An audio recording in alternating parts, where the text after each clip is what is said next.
Hello friends, welcome to our YouTube channel bright future academy. आज हम पढ़ेंगे standard 8 same 2 chapter number 15 कुछ प्राकृतिक परिघटनाएं, सम नेचुरल फिनोमेना।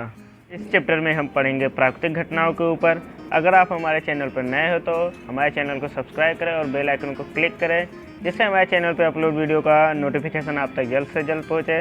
इस वीडियो को अपने दोस्तों के साथ शेयर करें। अब हम स्टार्ट करते हैं वीडियो। यहाँ तक पढ़ा था। आज हम पढ़ेंगे तड़ित की कहानी। अब रगड़ द्वारा उत्पन्न आवेशों के आधार पर तड़ित की व्याख्या करना संभव है।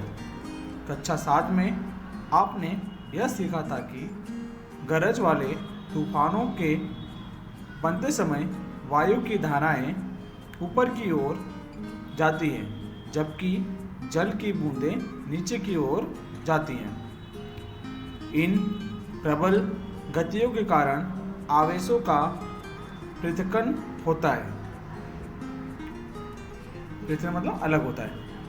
एक प्रक्रिया द्वारा जिसे हम सभी अभी इस एक प्रक्रिया द्वारा जिसे हम अभी पूर्णतः नहीं समझा सके हैं।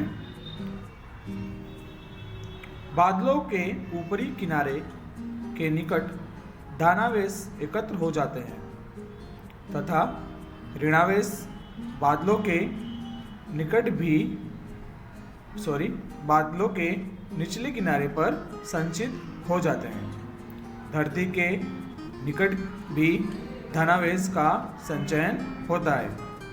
जब संचित आवेशों का परिमाण अत्यधिक हो जाता है तो वायु, जो विद्युत की हीन चालक है, आवेशों के प्रवाह को नहीं रोक पाती। ऋणात्मक तथा धनात्मक आवेश मिलते हैं और प्रकाश की चमकीली धारियाँ तथा ध्वनि उत्पन्न होती है।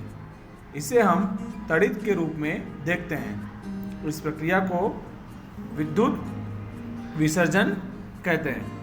ठीक है, यह जो पूरी प्रक्रिया है विद्युत विसर्जन कहलाती है। ठीक है, विद्युत विसर्जन। ठीक है, ये आकृति में आप देख सकते हो। ये धनावेशित बादल हैं, ये ऋणावेशित बादल हैं, और ये धरती के निकट, ठीक है, जमीन के पास धनावेश वाले आवरण होते हैं। ठीक है, धनावेश और ऋण आवेश के बीच क्या होता है? आकर्षण। तो ये बादल इधर आते हैं, इसके कारण क्या होता है? रगड़ उत्पन्न होती है और बिजली उत्पन्न होती है। ठीक है, प्रकाश उत्पन्न होता है।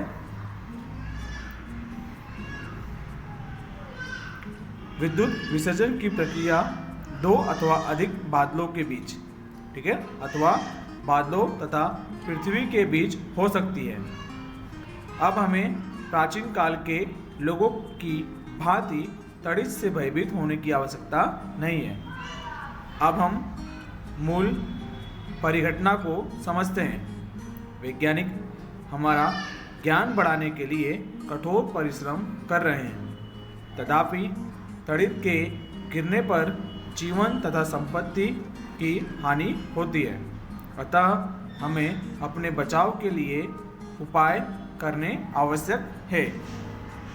ठीक है, तो तड़ित से सुरक्षा किस प्रकार से हो सकती है? तो तड़ित एवं झांझा गरजने वाले तूफान के समय कोई भी खुला स्थान सुरक्षित नहीं होता। ठीक है, कोई भी खुला स्थान क्या होता है? सुरक्षित नहीं होता।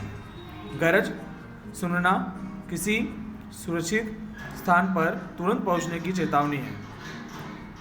अंतिम गर्जन सुनने के बाद सुरक्षित स्थान से बाहर आने से पहले कुछ देर प्रतीक्षा कीजिए। सुरक्षित स्थान का पता लगाना।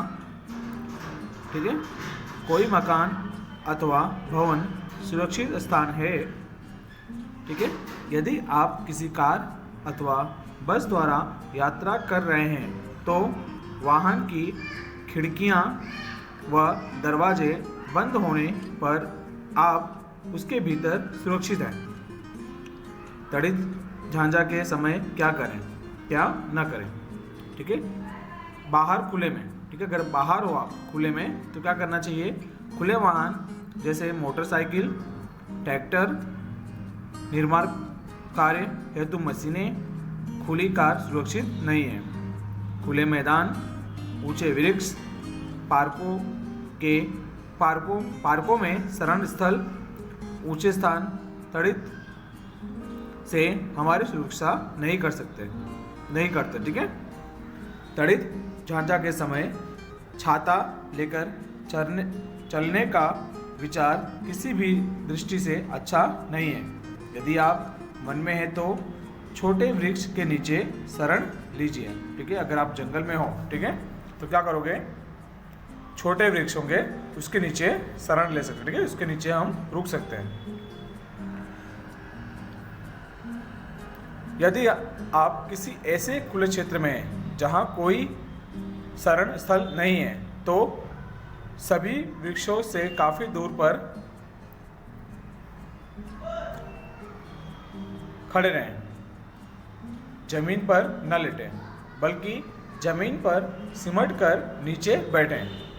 अपने हाथों को घुटनों पर तथा सिर को हाथों के बीच रखें।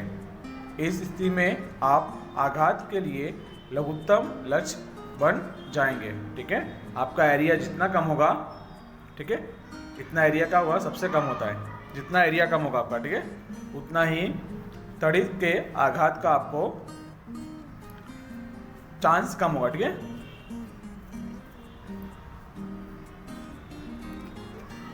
लेटने पे क्या होगा, अगर आप जमीन पे लेटे हो तो आपका एरिया क्या हो जाएगा, बढ़ जाएगा, ठीक है। आपका क्षेत्रफल क्या होगा, बढ़ जाएगा, जिससे ज़्यादा चांसेस है कि आपके ऊपर बिजली गिरे, ठीक है। इसलिए खुले मैदान में हो तो इस तरह से बैठ जाइए, वैसे लगभग खुले मैदान में नहीं जाना चाहिए।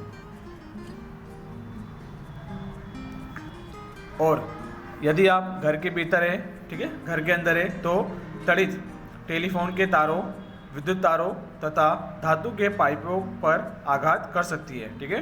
तो बिजली टेलीफोन के तारों, विद्युत तारों और धातु के पाइपों पर आघात कर सकती है, गिरा सकती है, ठीक है, गिर सकती है बिजली वहाँ पर, इन चीज़ों पर, ठीक है। ये सब क्या होते हैं, विद्युत के सुचालक हो सकते हैं। क्या आपको याद है, तड़ित एक विद्युत विसर्जन है। तड़ित झांझा के समय हमें इन्हें छूना नहीं चाहिए, ठीक है। घर में हो तो इन चीज़ों को नहीं छूना चाहिए। ऐसे समय में मोबाइल फ़ोन अथवा बिना डोरी वाले फ़ोन का उपयोग सुरक्षित है, ठीक है। तो मोबाइल फ़ोन और बिना डोरी वाले फ़ोन का आप उपयोग कर सकते हो, परंतु यह बुद्धिमत्तापूर्ण नहीं है कि आप किसी ऐसे व्यक्ति को टेलीफोन करें जो तार युक्त फ़ोन से आपकी बात सुन रहा है, ठीक है।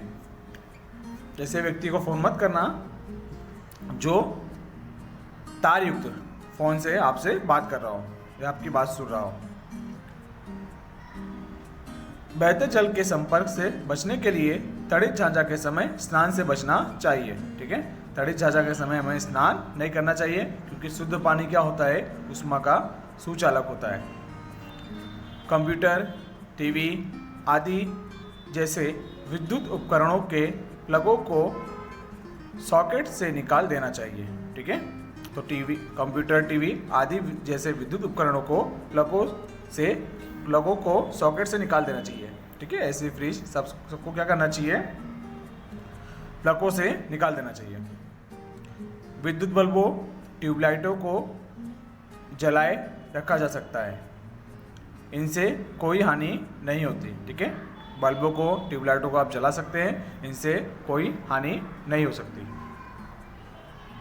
ठीक है। तो आज की वीडियो में बस इतना ही। अगले वीडियो में हम तड़ित चालक के बारे में पढ़ेंगे।